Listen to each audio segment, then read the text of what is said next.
What is up, sports fans? Thanks for tuning in. My name is Fry and I am the host of the Sports by Fry YouTube and podcast channel. Now, unfortunately, it is very bleak, very dark, rainy weather in Toronto, which accurately summarises my week in the AFL Fantasy world. Jesus Christ. This is probably the worst week I think I've ever had. I scored under 1850. What a fucking joke. On an unrelated note, anyone that would love to give me some tips and advice on what to do with my team, actually, if you think you're any good, you might make a YouTube video or something like that, build up a bit of a community. Maybe then people can listen to your advice and it'd be really helpful. So if there's anyone out there that could do that, that'd be greatly appreciated, because right now my team is not very good at all. I'm going to try and keep my swearing to a minimum.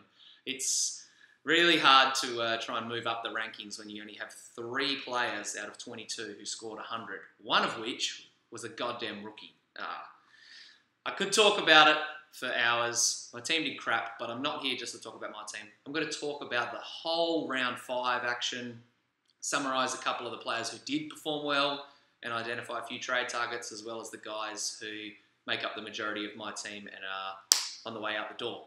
I also did, of course, the Sunday sit-down this week with J-Lo. There hasn't really been a lot going on Sports by Fry-wise. I'll probably do another Compare the Pair video in the near future.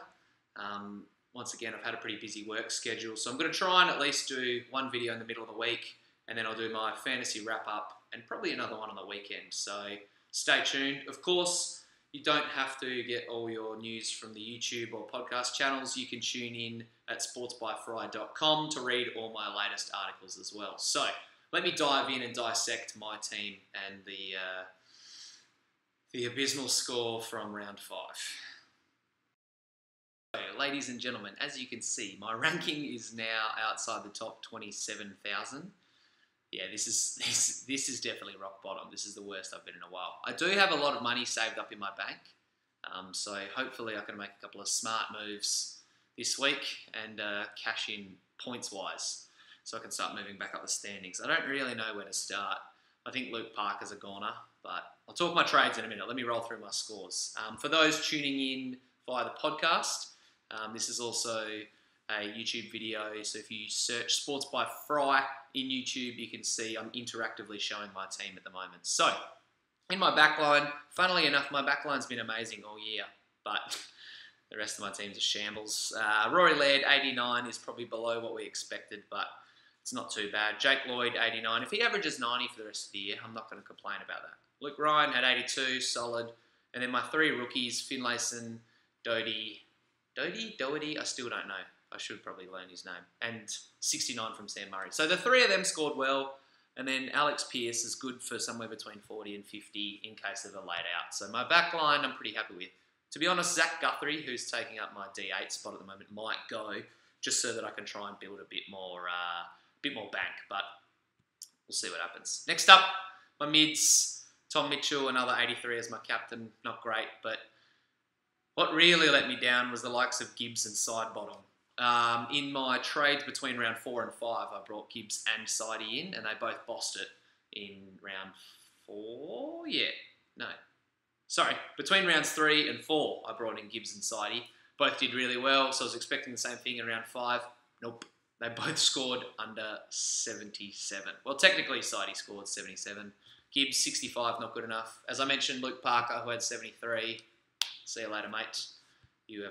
He's been okay. He's had 1 or 2 good scores, but the rest have been miserable. Lachie Neale, 86. I want more, but I'm predicting that Lachie Neale will have a big score, like a big 130, 140 in the next few weeks. Timmy Kelly, Nicky Holman, and Andy Brayshaw all getting 70s is fine for rookies. If I was asking for anything more, I'd probably be a bit greedy. And Banfield is a solid option on my bench. Next up, Sauce Jacobs and Maxi Gawn, once again, combining for about 210 points. Get it done week in, week out. Gawn's been vicious this year. He's probably the best ruckman. Although, there's a couple of good ruckmen, actually. Grundy's been playing well. If Cruiser was healthy, he'd be right up there. So, it's a bit annoying I had Tim English's 107 on my bench, but I don't think I'm going to put him on my field. I'll talk more about that in my trades. Forward line, once again, let me down. Billings is also on the It might be close to my never again list. I didn't have him last year, and I traded him in just when he started to miss a lot of goals late in the year and started to. There was a couple of games like right at the end where he dominated from memory, but I had him for the middle part where he was shithouse. So I might get rid of him and be happy to never see him in the large fries and Coke again. Petrarca, not good enough. If he doesn't, he's probably got one more week. If he doesn't perform, he's gone. Christensen's getting close to being moved on. And then my rookies are suspect. But okay, Guelphy's 72 coming in as an emergency for Fritsch was really helpful. And Langdon should be back this week. So that's how the large fries and Coke unfolded. 18-46 was my final score. Fingers crossed.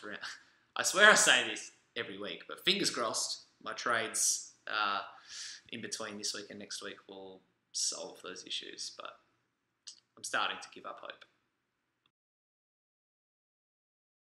So now that we've seen how my team unfolded, let's start to look at a few positives because I need a little bit of pick-me-up. Nat Fyfe is definitely going to be one of my plus threes this week. He was a beast against the Bulldogs. I actually got up early. It wasn't too early. I think it was about 6 o'clock Toronto time, AM, to watch the Dockers play. They looked really good against the Dogs. But Fyfe was just on another level. I remember reading something earlier in the week. Bontempelli was just saying they tried to throw all sorts of stuff at him and they couldn't stop him. So he had a massive 136. And to be honest, he looks back to his Brownlow best. Tough matchup this week against the Coasters. So I'd be a little bit hesitant to trade him in. Although he seems to fill up his fantasy score in a variety of ways, which is what we want from a really good player with kicks, handballs, tackles, marks, and goals. So yeah, he probably, actually, now that I really think about it, should be a good trade option. So I look at bringing him in. I was going to give this shout out to Max Gawn, but Tim English for his 107 definitely deserves mention. For a guy who, was meant to be a bit of a heartbeat on our benches, he's started to perform kind of like Sean Darcy did last year. A lot of people have put him on their field, and to be honest, it's not a stupid decision if he keeps scoring like this. I keep waiting for the inevitable 50 or 60, and then I'll be like, that's why I shouldn't put him on your field, but I got egg on my face at the moment because English is delivering. Last up is the candidate for the Seb Ross Award, aka the most underrated player in all of fantasy, and that is Ed Curnow. Honestly, I might have to look at bringing Ed Curnow in, and it's not as surprising as I'm making it sound. He's been dominating this year. I think from memory, I was having a quick look before I started recording, he's a top 5 scorer this year. So especially with that handy round 12 bye from memory. I know I've got a lot of players who've got buys on round 14 the last week. So yeah, if I could bring Eddie Curnow in, he'd be a massive, massive plus. So yeah, definitely worth considering. I'm kind of surprised that I'm saying it, but his numbers speak for themselves. Time for my negative threes. A few players I've already mentioned, but I will touch on them again. Tom Mitchell, to go from scoring 100 in all bar one game last year and to start the year on fire, everyone expected him to bounce back this week. Forget the Ben Jacobs tag. He's a boss. He'll be fine. Nope. 83. Back-to-back 83s, actually, which is hilarious, but he'll lift this week, though. He'll be okay against St Kilda. Those people that don't have Tom Mitchell are happily rubbing their hands together because I'm sure he'll be really cheap in a couple of weeks. Toby Green is the next one. I flagged him as a potential trade target, I think, last week, and he dished up a 52. So I apologise in advance for all those people who are going to hit me up in the comment section saying they traded in Toby Green. We all make mistakes. Unfortunately, I seem to be making a lot of them. Last up, speaking of mistakes, is Bryce Gibbs. 65 isn't going to get it done. It wouldn't surprise me if this was Gibbs' lowest score of the year, though. I expect him to, like Tom Mitchell, bounce back. He'll be okay. It's frustrating, but, every AFL player is going to have off weeks. I wrote about Andrew Gaff this week in my Dream Team Talk article for the Fry's Forgotten Few and mentioned Gaff because he's severely underrated. And I did throw in there and say, he will have a bad game, but you can probably pencil him in for 25 touches and about 100 fantasy points. Gibbs is the same. He'll be back next week, don't you worry. Some quick-fire trade thoughts. Robbie Gray, despite his buy in round 10, I think, post-China, is a fantastic trade-in option and might come in for me this week. I've already mentioned Nat Fyfe. Look at bringing him in. Zach Merritt seems back to his best. He had 100 105, something of the sort. He was pretty much bang on his break even, so this is the lowest he's going to get. Grab him if you can. And last but not least is Toby McLean, who I'm also considering for my forward line. I flagged him a few weeks ago, and after watching him play against the Dockers, he looked like one of their rare bright spots, so bring in Toby McLean if you can. On the rookie front, Jack Higgins had a good game for the Tigers, and if he holds his spot, he should definitely come in. Guelphy as well. Wasn't shy on Anzac Day in the big stage, had a nice 70, so he's definitely a trading option, especially if you've got one of those injured Eagles still sitting on your bench. And the last one is Mira from the Hawks, who's a handy defender option. So if you've got a guy who's close to topping out in price, you might bring him in too. Guys to trade out, it's no coincidence that all four of the players I'm about to mention are in my team. But that being said, Jack Billings hasn't lived up to the hype this year. Should have stuck to my guns and picked Blake Acres instead, but I didn't, so now I have to get rid of Billings. Luke Parker is also gone for me, like I said. He will probably have 120 as soon as I trade him out, but I'm making this smart move for my future, not just for the next round.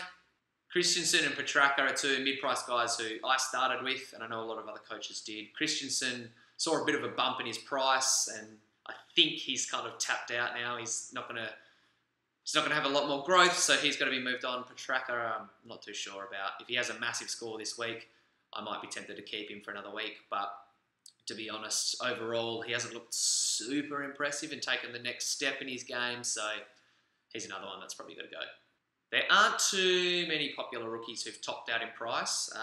Andrew Brayshaw, Aaron Norton, those type of guys are getting close. Tim Kelly's actually getting pretty close as well. So you might look to downgrade one of them if there's an option in one of those lines that you like the looks of. Other than that, guys who aren't playing like Fritsch, who might actually get a call up again this week. I know there was a couple of injuries in the D's game. He could play again. Dom Barry is another one who's not playing, who's probably got to go. And Zach Guthrie might be a trade-out option as well, unless named. So watch the teams Thursday night, see what happens. But if one of those rooks isn't playing and you've got nothing better to do, definitely ditch one of them for a cheaper guy who's got a lower break even. Looking ahead to next week, we should see Rory Sloane and Matty Crouch play. I think they're both going to pass their fitness tests. Not sure if I can say the same about Josh Kelly and Rory Lobb, but yeah, if Crouchy comes back in, I might add him. Sloane has looked a bit off, as has Josh Kelly, so keep your eye on Matty Crouch. Might decide to wait 1 week on him, but if not, I couldn't blame you for bringing him in now. He's a gun. As I mentioned in my team video, Zach Landon is going to come back in. Well, is most likely going to come back in, fingers crossed. Buddy's out for the Cats clash and might be out for a couple of weeks, actually. I think he had an ankle injury, so if you have him, he's probably a must trade. The last one's Dane Zorko, who apparently injured his elbow against the Suns, but should be all good to play. Watch the team sheets, see how the teams are revealed. If you need to make any moves, then do that. But those are the only fantasy-relevant players that we've got injury reports on so far, really. Good news for Tom Mitchell and Joel Selwood owners. Both those guys were cleared by the match review panel. Lockie Hunter as well, who had his 1 week suspension, should be coming back. I don't think from memory there's any other real fantasy relevant suspension news, unless you own Lindsay Thomas, and if you do, I'm sorry. He's out for 3 weeks after smacking Scott Selwood into next Tuesday, so with the exception of those guys, I think we kind of dodged a bullet match review-wise. My trades this week, Parker and Billings are going to be lucky if they survive. I've got my eyes on guys like Robbie Gray and Toby McLean. I'm at a bit of a crossroads with my trades. I don't really know how to attack it. Because I've got a lot of money behind me, I'm tempted to start to cash out the rookies who are getting close to maxing out in price and throw that money on top of some underperformers. I could probably do that for the next 3 or 4 weeks and be pretty good, but I'm so far down in the rank that I'm tempted to get rid of underperforming premiums and bring in, maybe a Cade Simpson in my back line, a Dangerfield. I could do that. Could go straight from Luke Parker to Danger. So there's a couple of options, but yeah, it's tempting to do a bit of the rookie downgrade as well. That's pretty much all I've got this week. Hopefully your team scored better than mine. It wouldn't be surprising considering I think I ranked 55,000th for the week out of about 130,000. So, hey, I'm above average. I'll take that. More articles coming out this weekend. I'm going to be doing my NFL mock draft tomorrow because the NFL draft is tomorrow night, the first round at least, and then the rest of the rounds will pan out over the weekend, so check that out. Of course, I'll be doing my fantasy wrap-up after the next week as well. Compare the Pair is on the cards. Not sure who I'm doing yet, but I will keep you posted, no doubt. Apart from that, thanks for tuning in.